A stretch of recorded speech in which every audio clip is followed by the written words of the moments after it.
नमस्कार, मी राजेश यशवंत घाग म्हणजेच तुमचा लाडका राजघाग आणि आजच्या भागात आपण पुन्हा उभे आहोत जागन्नाथ महादेव मंदिरासमोर। आता तुम्ही म्हणाल जागन्नाथ महादेव मंदिरासमोर का?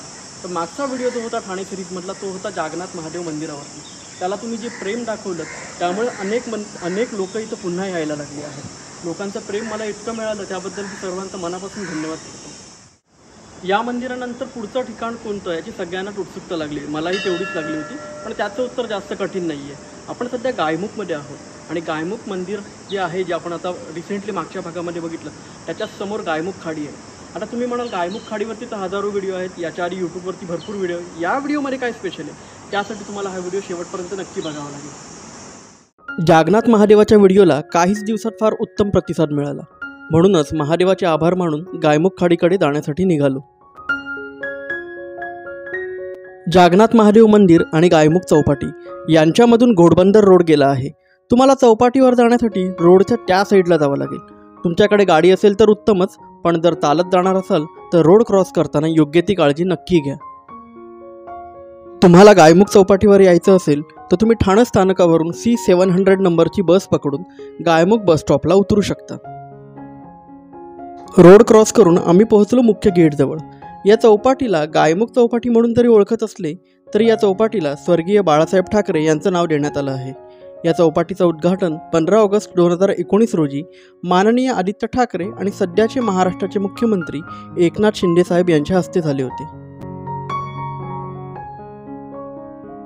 आता वेळ आहे गायमुख चौपाटी आतून बघण्याची। गेटमधून आत गेल्यानंतर माझ्या डोळ्यासमोर होतं खाडीचं सुंदर दृश्य आणि त्यामागे हिरवेगार डोंगर।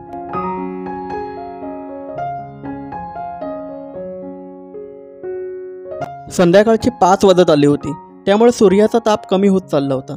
मावळतीकडे हळूहळू चाललेल्या सूर्याची किरणं पाण्यावर पडून पाण्याला वेगळीच चमक आली होती आणि त्यात मस्त हवा सुटली होती, त्यामुळे वातावरण फारच सुंदर झालं होतं। गायमुख चौपाटी हे ठिकाण गायमुख गावात आहे। आता या गावाला गायमुख नाव कसं पडलं तर त्याचं कनेक्शन सुद्धा जागन्नाथ महादेव मंदिराशी आहे। असं सांगण्यात येतं की पूर्वी याच लहानशा मंदिरातील महादेवाच्या पिंडीवरील अभिषेक बाहेरील बाजूस गोमुखाद्वारे म्हणजेच गायमुखाद्वारे बाहेर पडत असे, म्हणून या मंदिराला आधी गायमुख मंदिर सुद्धा असं म्हटलं जायचं। नंतर हे गाव सुद्धा गायमुख या नावानेच ओळखलं जाऊ लागलं। गायमुख चौपाटी हे ठाण्याच्या मुकुटातील अनेक रत्नांपैकी एक रत्न, म्हणजे माझ्या भाषेत सांगायचं तर चारही बाजूंनी निसर्ग आणि मधोमध एखादा स्टेज बांधलाय अशी ही गायमुख चौपाटी। कारण चौपाटीच्या एका बाजूला संजय गांधी राष्ट्रीय उद्यानाचा परिसर तर दुसऱ्या बाजूला संत वाहणारी उल्हास नदी व तिच्याही मागे एक डोंगराळ भाग।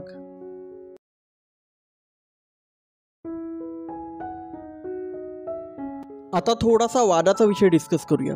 वादाचा यासाठी की समोर जी काही नदी वाहते तिला गायमुख खाडी म्हणावं, वसई खाडी म्हणावं की उल्हास नदी म्हणावं, कारण ह्यावर प्रत्येकाचं वेगळं वेगळं मत आहे।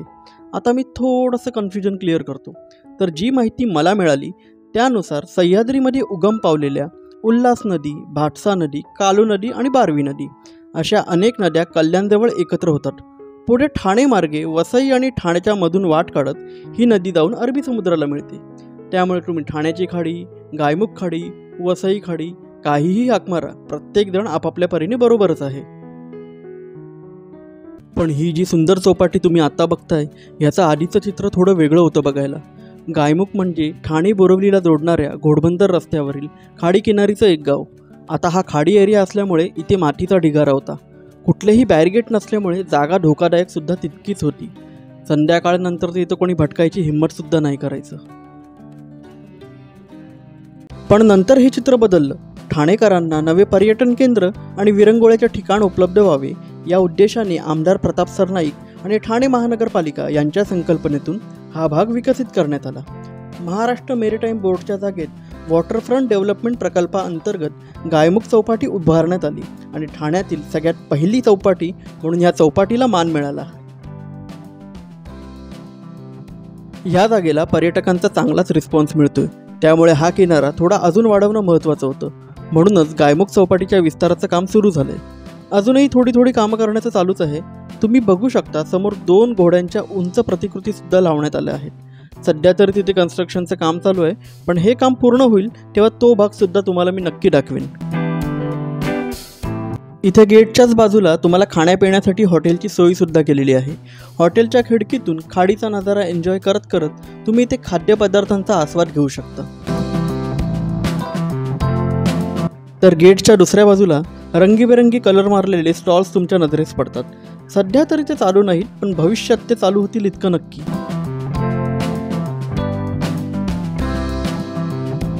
या ठिकाणाला भेट देण्यासाठी संध्याकाळ ही सर्वोत्तम वेळ आहे. ठाण्यातील सूर्यास्त बघण्याची एकमेव जागा कोणती असेल तर ती गायमुख चौपाटी. जेव्हा तुम्ही दुःखी, तणावग्रस्त, थकलेले असाल तेव्हा तुम्ही इथे नक्की येऊ शकता. एखादा प्रॉब्लेम आला की आपण पुरते गोंधळून जातो. खरं तर सोल्युशन जवळच असतं, पण आपल्या गोंधळलेल्या अवस्थेमुळे आपल्याला ते दिसत नाही. माइंड फ्रेश करण्यासाठी तुम्ही इथे नक्की या. इथलं वातावरण तुम्हाला शांत आणि विचारशील बनवतं. या चौपाटीच्या आतमध्ये हॉटेलसुद्धा आहे. हे मी तुम्हाला मगाशीच दाखवलं. पण तुम्ही सुद्धा जर स्ट्रीट फूड लवर असाल तर तुमच्यासाठी चौपाटीबाहेर खाण्याचे बरेच ऑप्शन अवेलेबल आहेत. त्यात पाणीपुरी, शेवपुरी तर आहेत, पण इथे वेगळ्या वेगळ्या प्रकारचे मॅगीचे ऑप्शनसुद्धा अवेलेबल आहेत. आणि जर तुम्ही थोडेसे हेल्थ कॉन्शियस असाल आणि बाहेरचे खात नसाल तर तुम्ही स्वतः घरून स्वतःचा नाश्ता बनवून आणून इथे निसर्ग बघता बघता तो खाऊ शकता. पण यासाठी एक अट आहे, ती म्हणजे इथे कचरा करू नका. जितकी स्वच्छता आपण घरी जेवल्यानंतर ठेवतो तितकीच स्वच्छता इथे ठेवा. बरं, मला इथे एक गोष्ट खटकली, ती म्हणजे कचरापेटी फार लांब लांब आहेत, तरीही आपण कचरापेटीतच टाकायचा आहे. लांब आहेत म्हणून कंटाळा करू नका. खाडीच्या एका टोकावरती रेतीचा साठा तुम्हाला दिसेल. त्याचबरोबर रेती व्यवसाय करणाऱ्या बोटसुद्धा तुमच्या नजरेस पडतात. इथल्या शांत वातावरणात मध्येच या बोटचा आवाज डिस्टर्ब करतो, पण या बोटला नजरेआड होईपर्यंत बघत राहणं यात पण एक वेगळीच मजा आहे.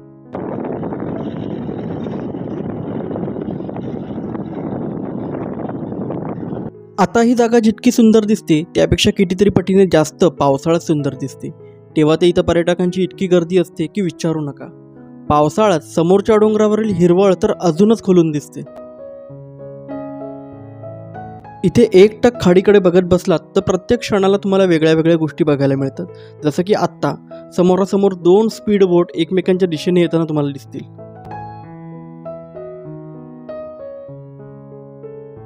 या स्पीड बोट जेव्हा चौपाटीच्या अगदी जवळून जातात ना, तेव्हा अशा व्ह्यू सोबत फोटो काढण्यासाठी आणि व्हिडिओ काढण्यासाठी बरेच जण पुढे सरसावतात. थंडगार हवा, समोरच निळशार पाणी आणि त्यामागे हिरवागार डोंगर, या सर्व दृश्यांचा आनंद घेऊन झाल्यानंतर मी वळालो पायऱ्यांकडे. इथे कोणत्याही प्रकारचे खुर्च्या किंवा बाकडे नाहीत, पण हो, इथे पायऱ्या नक्की आहेत जिथे तुम्ही कम्फर्टेबली बसू शकता.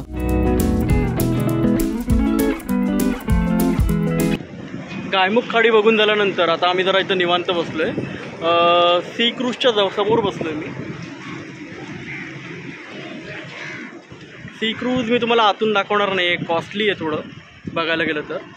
पण सी क्रूजबद्दल आतले जे व्हिडिओ आहेत ते यूट्यूबवरती प्रचंड प्रमाणामध्ये आहेत, त्याच्यामुळे मी पुन्हा तेच दाखवत नाही आहे. त्याच्यावरली मी तुम्हाला दुसरं काहीतरी नक्की दाखवतो आहे. ते काय दाखवणार ते मी तुम्हाला थोड्या वेळात सांगतो. तरीसुद्धा ज्यांना माहीत नसेल त्यांना झटपट सी क्रूजबद्दल सांगतो. सी क्रूज हे ठाण्यातील पहिलं तरंगतं हॉटेल आहे. तुमचा बजेट चांगला असेल, म्हणजेच 3-4 हजार तुमच्यासाठी नथिंग असतील, तर तुम्ही सी क्रूजला नक्की भेट देऊ शकता. समोर जी भली मोठी बोट तुम्ही बघताय हीच आहे सी क्रूज. तुम्हाला तुमची बायको किंवा गर्लफ्रेंडला डेटवरती घेऊन जायचं असेल किंवा birthday party, anniversary party celebrate करायची असेल तर सी क्रूज हा एक उत्तम पर्याय आहे. हा आहे सी क्रूजचा एंट्री गेट. तुम्ही इथून आत प्रवेश करू शकता. तुम्हाला इथे ऑनलाईन बुकिंगसुद्धा करून येता येईल किंवा इथे आल्यानंतर काउंटरवरती बुकिंग करून तुम्ही आत जाऊ शकता. ही सी क्रूज 1 मजली आहे. सगळ्यात वरच्या ओपन फ्लोअरला रेस्टॉरंट आहे. इथे लाईव्ह म्युझिक प्ले होतं. संध्याकाळी मंद दिव्याच्या प्रकाशात आजूबाजूचा व्ह्यू एन्जॉय करत तुम्ही इथे जेवणाचा आस्वाद घेऊ शकता.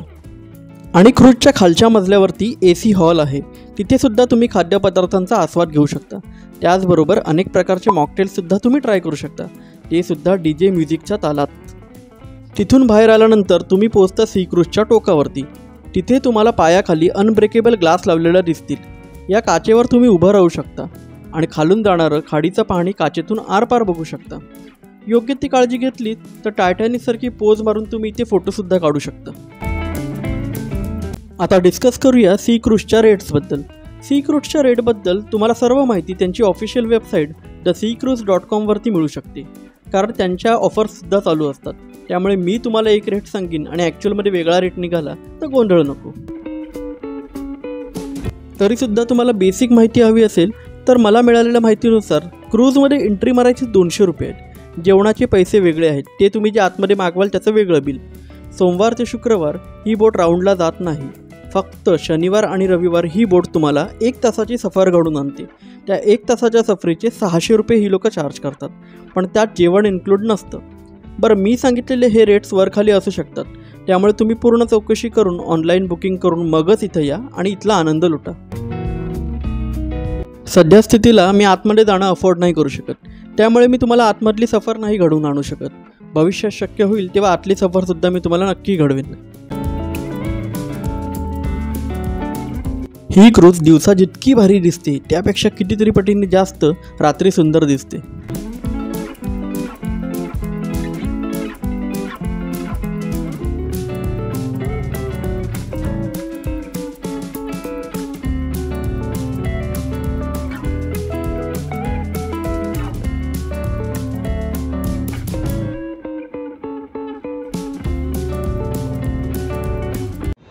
गायमुखला आपण आलो आहे. आता तुम्ही म्हणाल गायमुखमध्ये वेगळं असं फिरण्यासारखं काय? आपल्या प्रत्येक व्हिडिओमध्ये काहीतरी वेगळं असतं, काहीतरी स्पेशल असतं. गायमुखला बघण्यासारख्या गोष्टी भरपूर आहे. म्हणजे इथे तुम्ही बराच वेळ निवांत तुमच्या फॅमिलीसोबत घालवू शकता. त्या व्यतिरिक्त जर तुमचा बजेट चांगला असेल तर सी क्रूज नावाचा इथं ऑप्शनसुद्धा आहे. हा क्रूज आहे जो तुम्हाला एक राऊंड मारून आणतो, ज्याचे कॉस्ट कधीतरी फॅमिली फंक्शन किंवा ॲनिव्हर्सरीसाठी वगैरे बेस्ट आहे. इतर वेळी थोडं खर्चिक आहे ते, पण आपल्या बजेटमध्ये जर तुम्हाला जर काही फिरायचं असेल माझ्यासाठी तुमच्याकडे एक बेस्ट ऑप्शन आहे, ते म्हणजे Chirag water sports. Chirag water स्पोर्ट्समध्ये भरपूर स्पोर्ट्स ॲक्टिव्हिटी आहेत. त्या करण्यासाठी मोस्टली तुम्हाला अलिबागला किंवा कोकण, मालवण या साईडला जावं लागतं, पण ते आता ठाण्यामध्ये पॉसिबल आहे. त्यासाठी तुम्हाला लांब जायची कुठेच गरज नाही आहे. तर हे कुठे होतं आणि या ॲक्टिव्हिटी काय असणार या मी तुम्हाला थोड्या वेळात दाखवणार आहे. या प्रवासात माझ्यासोबत आहे माझा मित्र स्वप्नील महांगरे. तो सुद्धा यूट्यूबर आहे, त्याचंसुद्धा चॅनल आहे ज्याचं नाव आहे learn with Sadashiv. Motivational talks तर टाकतो त्याच्यामध्ये. चॅनलची लिंक मी डिस्क्रिप्शन बॉक्समध्ये नक्की देईन, नक्की त्याला फॉलो करा. खरंच चांगले व्हिडिओज टाकतो तो, नक्की तुम्ही बघा. आता आमचं इथलं एक्सप्लोअर करून झालेलं आहे सगळं. आता आम्ही दोघंही चाललो आहे तिकीट काउंटरकडे. बघूया तिथे जाऊन तिकीट कसं आहे आणि काय. चिराग वॉटर स्पोर्ट्सच्या ॲक्टिव्हिटी एन्जॉय करण्यासाठी मी वळालो तिकीट काउंटरकडे. या राईड्स जरी चौपाटी एंड होते तिथे होत असल्या तरी त्याचं बुकिंग इथे चौपाटीवरतीच होतं.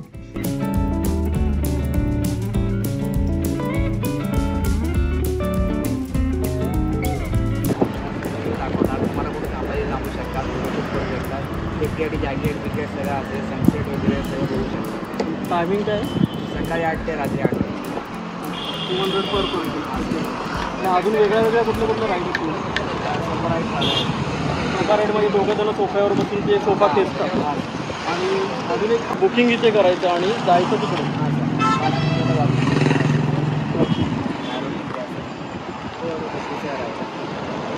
आम्ही आमच्या दोघांच्या तिकिटी काढल्या आणि मुख्य गेटच्या बाहेर आलो आणि उजवीकडे निघालो चालत चालत. हे अंतर 10 मिनिटांचं आहे.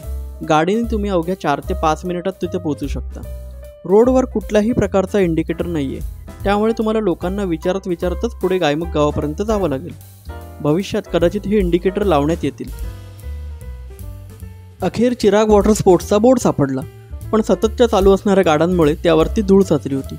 आता तुम्हाला इथे पोचायचं असेल तर एक खूण सांगतो, ती म्हणजे नालंदा बुद्धविहार. नालंदा बुद्धविहारच्या बाजूने तुम्ही आतमध्ये गेलात तर सरळ तुम्ही चिराग वॉटर स्पोर्ट ॲक्टिव्हिटीज जवळ पोहोचू शकता.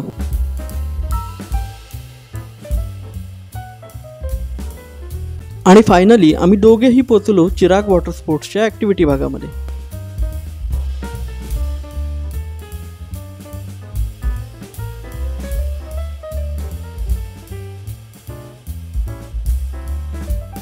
आम्ही 200 रुपये पर पर्सन अशी बोट राईडची तिकीट काढली होती. ती दाखवून आम्ही आतमध्ये प्रवेश केला. आम्ही संध्याकाळची वेळ निवडली होती या बोट राईडसाठी, कारण आम्हाला सूर्यास्त एन्जॉय करायचा होता. चिराग वॉटर स्पोर्ट्स अनेक प्रकारच्या वॉटर स्पोर्ट ॲक्टिव्हिटी प्रोव्हाइड करतं. त्यांच्या अनेक ॲक्टिव्हिटींपैकी आम्ही बोट राईड निवडली होती. 15 मिनिटांची ही बोट राईड होती, जी तुम्हाला गायमुख खाडीचं आणि समोर असलेल्या जंगलाचं दर्शन घडवतं. आणि जर तुम्ही नशीबवान असाल तर एखादा प्राणीसुद्धा तुमच्या नजरेस पडेल जंगलातला. पाण्यावरती भल्या मोठ्या जागेत हा स्टेज उभारण्यात आला आहे. तुम्ही इथे प्रायव्हेट पार्टीसुद्धा करू शकता. इथे संध्याकाळी लायटिंग केली तर ही जागा अजून अट्रॅक्टिव्ह वाटते. या स्टेजवरती जर तुम्हाला तुमचा बर्थडे किंवा ॲनिव्हर्सरी पार्टी सेलिब्रेट करायची असेल तर तशी सुविधासुद्धा इथे आहे. ही जागा त्यासाठी प्रॉपर सजवतात. डीजेच्या तालात तुम्ही इथे तुमचा इव्हेंट एन्जॉय करू शकता. त्यासाठी काय चार्जेस आहेत ते तुम्हाला इथे येऊन चौकशी करावी लागेल. इथे बसण्यासाठी व्यवस्था केलेली आहे, त्यामुळे तुम्ही इथे निवांत बसून निसर्गाचा आनंद घेऊ शकता. आता तुम्ही म्हणाल बोट राईड करायचं सोडून इथे का वेळ घालवतोय? ते ॲक्च्युली एक बोट ऑलरेडी गेलेली आहे, ती परत येईपर्यंत आम्ही इथे निवांत वेळ घालवतो.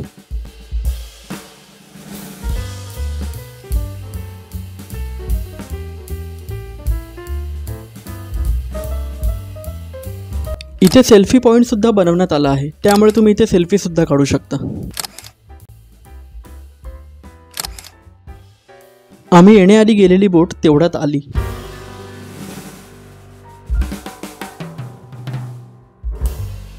आता राईडची वेळ आमची होती, म्हणून सुरक्षेसाठी त्यांनी दिलेले लाईफ जॅकेट घालून आम्ही रेडी झालो. फार कमी ठिकाणी लाईफ जॅकेट दिले जातात, पण इथे लाईफ जॅकेटशिवाय कोणालाही परवानगी नाही.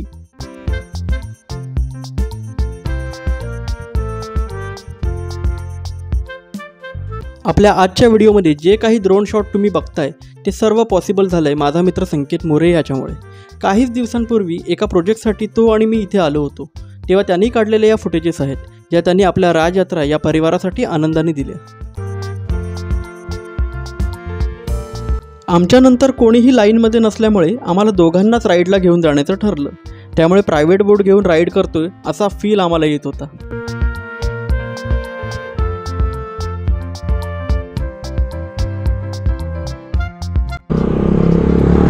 अखेर बोट चालू झाली आणि पाण्याला विभागत आमची एक अनोखी सफर चालू झाली.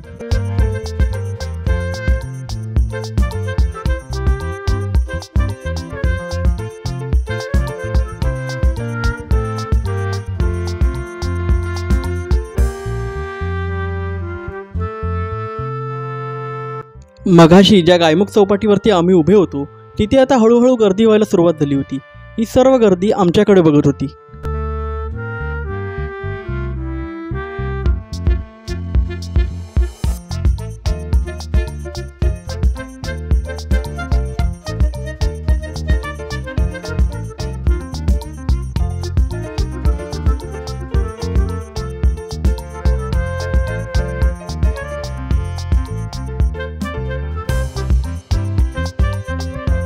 जेव्हा ही बोट पाण्यामध्ये गोल राऊंड मारते ना, तेव्हा ती जी फिलिंग येते ना, ती शब्दात पण वर्णन नाही करू शकत.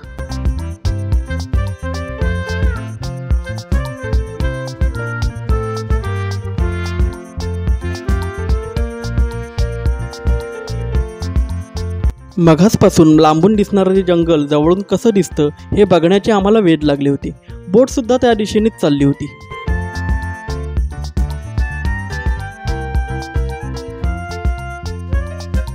बोटचा जसा जसा स्पीड वाढत होता तशी बोट पुढे जात होती आणि आम्ही जमिनीला कितीतरी मागे सोडून पाण्यावरती प्रवास करत होतो.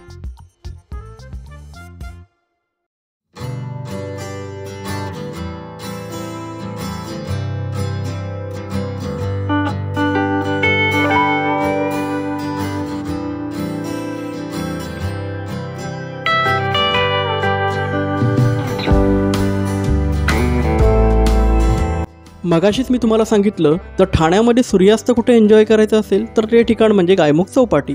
पण आम्ही डिसाईड केलं गायमुख चौपाटीवर नका सूर्यास्त एन्जॉय करायचा, करूया तो गायमुख खाडीमधूनच करूया.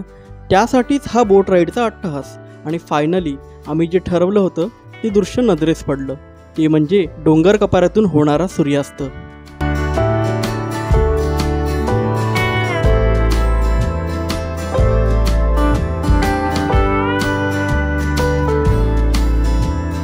मावळत्या सूर्याच्या प्रकाशाने खाडीचं पाणी लालसर होऊन डोंगर माथ्यातून अस्ताला जाणारा सूर्य पाहणे म्हणजे खूप मंत्रमुग्ध करणारं आहे.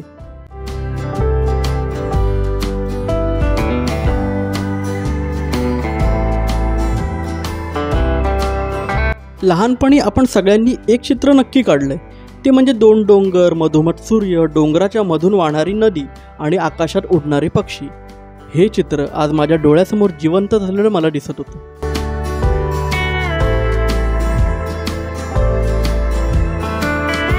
आता तुम्ही म्हणाल ठाण्यात इतर ठिकाणी सुद्धा बोट राईड्स आहेत, त्याची किंमत तर यापेक्षा सुद्धा कमी आहे, मग इथे असं वेगळं काय आहे? तर मी म्हणेन ठाण्यातील सूर्यास्त पाहण्यासाठी हे एक एकमेव उत्तम स्थान आहे. आपली बोट जेव्हा आजूबाजूंनी जंगलांनी वेढलेल्या खाडीतून जेव्हा जाते ना, तेव्हा ती फिलिंग तलावातल्या बोटिंगपेक्षा वेगळी आहे आणि ही फिलिंगच या जागेला वेगळं बनवते.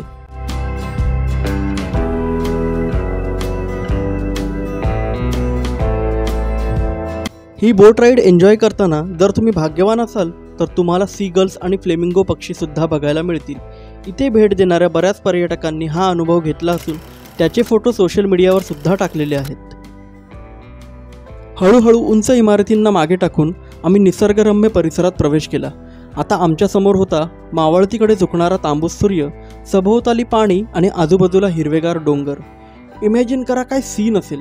डोंगराच्या बाजूने वाहणाऱ्या खाडीत एक बोट आणि त्या बोटीत आम्ही फक्त 3 माणसं आणि लांब लांबपर्यंत कोणीही नाही.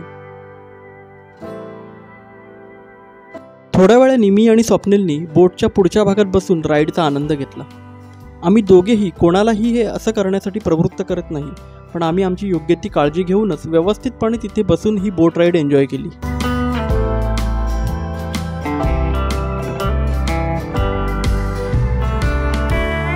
जेव्हा तुमची बोट स्लो होते तेव्हा तुम्ही फोटो सेशनसुद्धा करू शकता आणि आजूबाजूचा जंगलाचा सुंदर परिसरसुद्धा बघू शकता.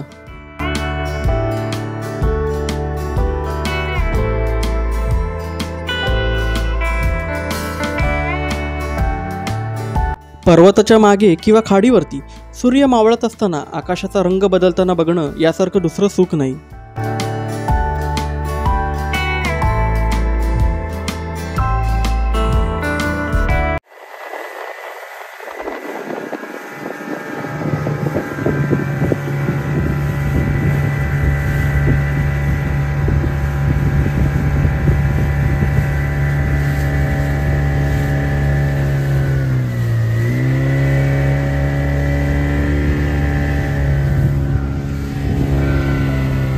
पंधरा मिनिटाच्या बोट राईडनंतर आता बोट परतीच्या प्रवासाकडे लागली.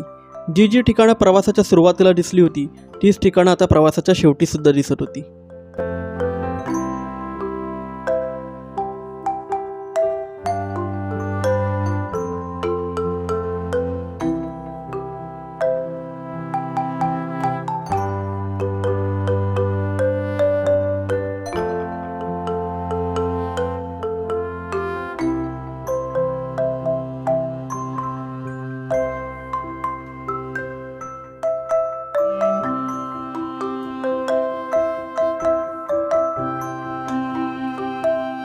बोटमध्ये बसायच्या आधीचा मी आणि नंतरचा मी यात बराच फरक पडला होता. प्रवासाच्या सुरुवातीला जेवढी बडबड माझी चालू होती, प्रवासाच्या शेवटी मी तेवढाच शांत होतो. याचं कारण म्हणजे तो सूर्यास्त. हा सूर्यास्ताचा एक्सपिरियन्स कायम माझ्या लक्षात राहील.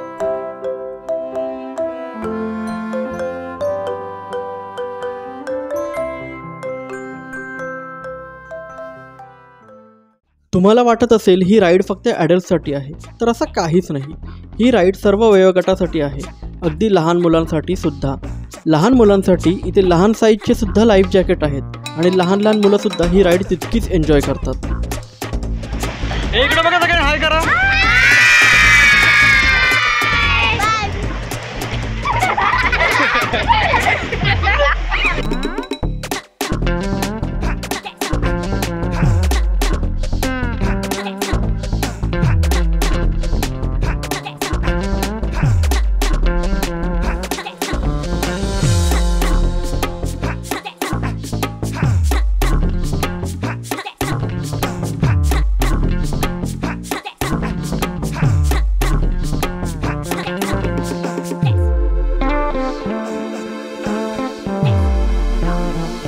आता वेळ होती सोफा राईडची.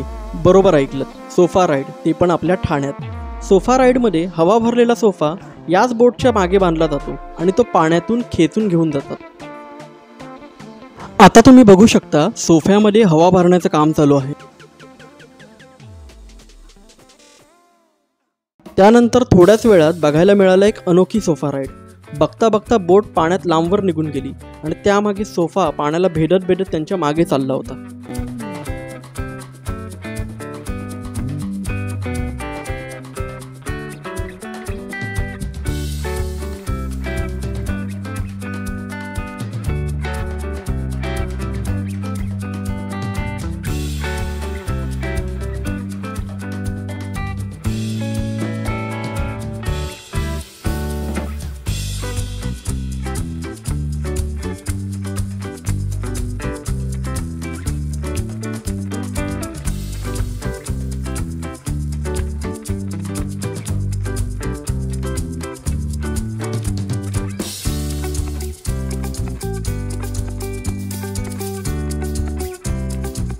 मुळात अशा राईड एन्जॉय करण्यासाठी तुम्हाला मालवण किंवा अलिबागला जावं लागतं, पण आता ठाण्यामध्ये सुद्धा तुम्ही या राईडचा आनंद घेऊ शकता.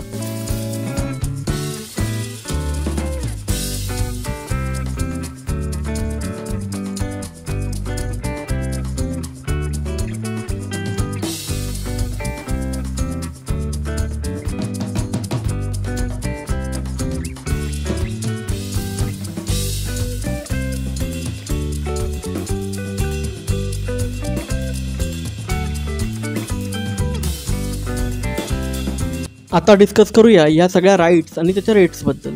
सगळ्यात पहिले डिस्कस करूया बोट राईडबद्दल. ही राईड 10 ते 15 मिनिटाची असते, ज्यात लहान मुलांचे चार्जेस असतात 100 रुपये आणि मोठ्या माणसांचे चार्जेस आहेत 200 रुपये. या राईड डेली चालू असतात आणि कुठल्याही वारी जरी आलात तरी रेट सेमच असतात. यामध्ये तुम्हाला 3 किलोमीटरचा अपडाऊन म्हणजे 1.5 किलोमीटर जाऊन आणि 1.5 किलोमीटर येऊन असा राऊंड भेटतो. आता डिस्कस करूया सोफा राईडबद्दल. सोफा राईडमध्ये एकूण 3 माणसं बसू शकतात. तुम्हाला लाईफ जॅकेटसुद्धा दिले जातात आणि प्रॉपर पकडून तुम्ही बसू शकता. आता तुम्ही म्हणाल कपडे ओले झाले तर इथे ट्रायल रूमची सुद्धा सोय केलेली आहे. तुम्ही कपडे सोबत आणले तरी चालतील. या सोफा राईडचे चार्जेस आहेत 499 रुपये पर पर्सन. या 2 राईडनंतर आता वळूया तिसऱ्या राईडकडे. जे सर्वांनाच जमेल असं वाटत नाही, ते म्हणजे सर्फिंग. ज्यांना जमतंय आणि आवड आहे त्यांनीच या राईडला जा, इतकंच माझं सजेशन आहे. सर्फिंगचे चार्जेस आहेत 500 रुपये पर पर्सन. आता वळूया एका इंटरेस्टिंग गोष्टीकडे. 4ही बाजूंनी पाणी आणि मधोमध तुम्ही तुमच्या मित्रमैत्रिणींसोबत किंवा फॅमिलीसोबत जेवणाचा आस्वाद घेताय. इमॅजिन करूनच भारी वाटतंय ना? तर हे सुद्धा पॉसिबल आहे. हा समोर जो काही फ्लोटिंग स्टेज तुम्ही बघताय ना, जो सर्व बाजूंनी सोफा लावला आहे आणि मधोमध एक टेबल आहे, हा प्रायव्हेट पार्टीसाठी किंवा बड्डे पार्टीसाठी तुम्ही बुक करू शकता. यात तुम्हाला खाडीच्या मधोमध घेऊन जातात आणि एका जागी ही बोट थांबवली जाते आणि तासभर तुम्ही तुमचा जो काही इव्हेंट आहे तो साजरा करू शकता. ही सेवा सध्या तरी चालू नाही आहे, पण लवकरच चालू होईल असं आयोजकांचं म्हणणं आहे. चार्जेसबद्दल तुम्ही पर्सनली इथं येऊन चौकशी करा. आता एक महत्त्वाचं अपडेट. या सर्व बोट राईड 25 मे पर्यंतच चालू आहेत, कारण नंतर पावसाळ्यात सुरक्षेच्या कारणास्तव ही सेवा पावसाळा संपेपर्यंत बंद राहते. त्यामुळे लवकरात लवकर हा एक्सपिरियन्स घेण्यासाठी इथे या. इथे खाडीत तुम्हाला कचरा दिसत असेल तर लगेच नाक मुरडू नका किंवा कमेंट सेक्शनमध्ये ठाण्याचा उद्धार करायला सुरुवात करू नका. इथे येणारे पर्यटक म्हणजे आपणच. आपल्यातलाच कोणीतरी फेकलेली बॉटल कधी ना कधी आपल्यासमोर येतेच. त्यामुळे इथल्या स्थानिकांनी हा कचरा केला आहे असं वाटत असेल तर हा विचार मनातून काढून टाका. ही ठिकाणं जर आपल्याला व्यवस्थित बघायची असतील तर ती घाणसुद्धा होणार नाही, याकडे सुद्धा आपल्यालाच बघावं लागेल. या राईडनंतर मी पुन्हा निघालो चौपाटीकडे. आता वेळ होती रात्रीच्या वेळी चौपाटी एन्जॉय करण्याची.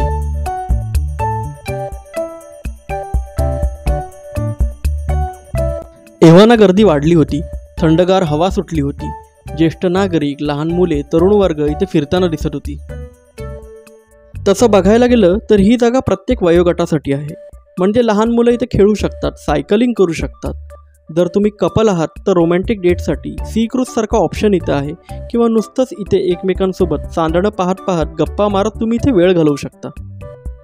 जर तुम्हाला ॲडव्हेंचरची आवड असेल तर तुम्ही इथल्या वेगळ्या वेगळ्या स्पोर्ट्स ॲक्टिव्हिटीमध्ये ट्राय करू शकता.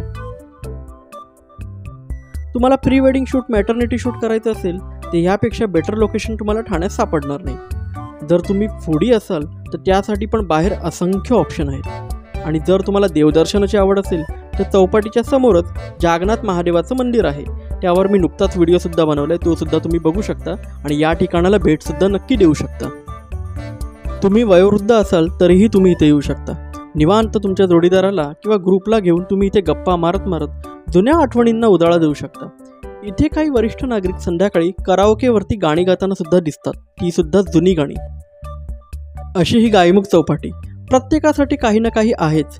माझ्या मते म्हणाल तर सूर्यास्त पाहावा तर इथूनच, आणि रात्री मोकळ्या आकाशाखाली चांदणं पाहावं ते सुद्धा इथूनच. आता एक छोटीशी पण महत्त्वाची गोष्ट. तुमच्याकडे स्वतःची गाडी असेल तर काही इश्यू नाही, पण जर तुम्ही इथे बसने आला असाल तर तुम्ही रात्रीपर्यंत न थांबलेलंच बरं. कारण परतीचा प्रवास करताना बसेस भेटणं इथं कठीण होऊन जातं. मग तुमच्याकडे ओला, उबेर किंवा प्रायव्हेट रिक्षाशिवाय ऑप्शनच उरत नाही. त्यामुळे पुढचा त्रास आणि दगदग वाचवायची असेल तर वेळेत या आणि वेळेत निघा. फायनली गायमुख खाडी फिरून झालेली आहे. गायमुख खाडीवरचा व्हिडिओ तुम्हाला आवडला असेल तर व्हिडिओला लाईक करायला विसरू नका. तुम्ही जर माझ्या चॅनलवरती नवीन असाल तर या चॅनलला सबस्क्राईब करायला विसरू नका. हा व्हिडिओ कसा वाटला हे मला सांगायचं असेल तर व्हिडिओच्या खाली कमेंट करायला विसरू नका. आणि या ठिकाणी यायचं असेल त्यासाठी तुम्हाला तुमच्या मित्रमैत्रिणींना तयार करावं लागेल. पण त्यासाठी तुम्हाला एवढंच करायचं आहे, या व्हिडिओची लिंक तुमच्या मित्रमैत्रिणींना व्हॉट्सअपवरती शेअर करा, जेणेकरून आणि त्यांना सांगा की इथे यायचंच आहे आपल्याला. तुम्हाला ठाण्यामधली अजून काही ठिकाणं जर मला सजेस्ट करायची असतील किंवा दुर्मिळ ठिकाणं ज्याच्याबद्दल तुम्हाला माहिती आहे पण मला माहिती नाही, अशी ठिकाणं तुम्ही मला इंस्टाग्रामवरती सजेस्ट करू शकता. त्यासाठी खाली दिलेल्या राजयात्रा ब्लॉग या इंस्टाग्राम आय डीवरती तुम्ही मला फॉलो करू शकता आणि तिथे तुम्ही मला कॉलही लावू शकता आणि सांगू शकता की तुम्हाला व्हिडिओज कसे वाटले. आपला शेवटचा जो व्हिडिओ होता तो जागनाथ महादेव मंदिरावरचा होता. त्या व्हिडिओला तुम्ही जे प्रेम दाखवलं त्याबद्दल मनापासून धन्यवाद. नुकताच मी त्या मंदिराला पुन्हा भेट दिली होती, तेव्हा पुजाऱ्यांनी मला सांगितलं की इथे गर्दी वाढली. हे सर्व तुमचं प्रेम आहे ज्याच्यामुळे हे सगळं शक्य झालं. तसंच आता आज जो व्हिडिओ मी बनवलेला आहे गायमुख चौपाटी, या गायमुख चौपाटीला पण तुम्ही नक्की भेट द्या. आणि ठाणे सिरीजमधले एपिसोड फक्त बघू नका, या ठिकाणांना भेटसुद्धा द्या. काय मग येता आहे ना ठाण्याला? ठाणे सिरीजमधला पुढचा एपिसोड कोणता असेल असा जर तुम्हाला प्रश्न पडला असेल तर मी एक छोटीशी गोष्ट सांगतो. ती म्हणजे सध्या आपण गायमुख गावामध्ये आहोत. मग मी असं ठरवलं की गायमुख गाव पालतं घालूनच निघायचं. आता तुम्ही विचार करत असाल गायमुख खाडी दाखवली, जागनाथ महादेव मंदिर दाखवलं, अजून काय आहे गायमुखमध्ये फिरण्यासारखं? तर त्यासाठी तुम्हाला पुढचा एपिसोड नक्की बघावा लागेल. चला तर मग भेटूया पुढच्या एका नवीन एपिसोडमध्ये. तोपर्यंत हसा फिरा करत राहा मजा. हा राजघाग इथेच घेतो तुमची रजा. धन्यवाद.